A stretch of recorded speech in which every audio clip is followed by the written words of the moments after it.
Hi, my name is Henry Schiller, and I'm a fellow here at the Center for Philosophy of Science. When I'm not here, I'm a Leverhulme Early Career Fellow at the University of Sheffield.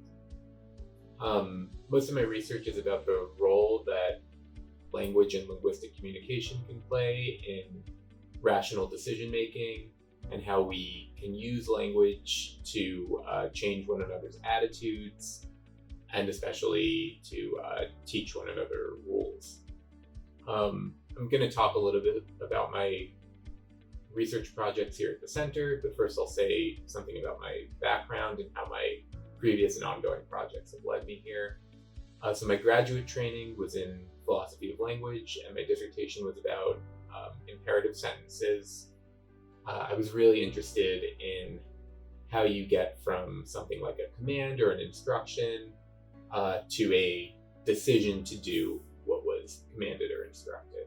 So if I tell you to feed the cat, how does that give you a reason to feed the cat from your perspective? So in my dissertation, I explained how it's rational to go from the reception of this kind of linguistic information to the decision to do what someone said.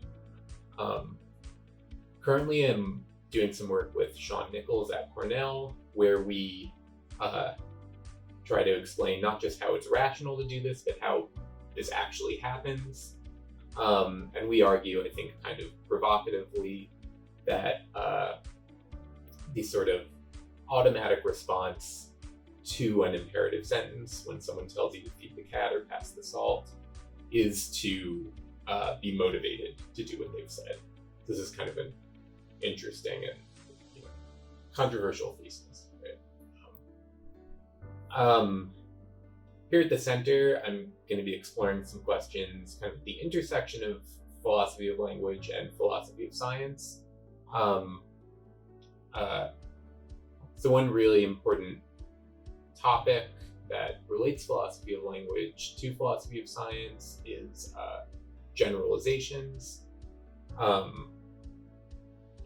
I'm really interested in generalizations like dogs have four legs and birds fly. So these are what are sometimes called generic generalizations. They express generalizations about kinds. When I say that dogs have four legs, I'm saying something about the kind dog, but the generic seems to be true even though not all dogs have four legs. Likewise, when I say birds fly, I'm saying something that's about birds as a whole, but I'm saying something that is true in spite of the fact that not all birds can fly.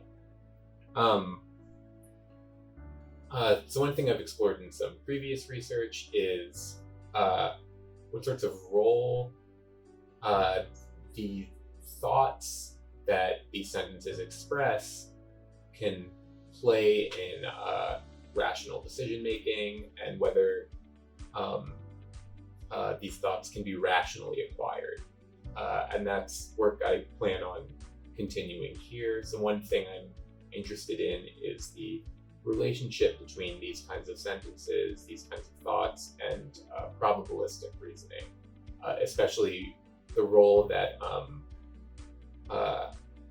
these sorts of beliefs play in prior fixation, right? So what is the relationship between a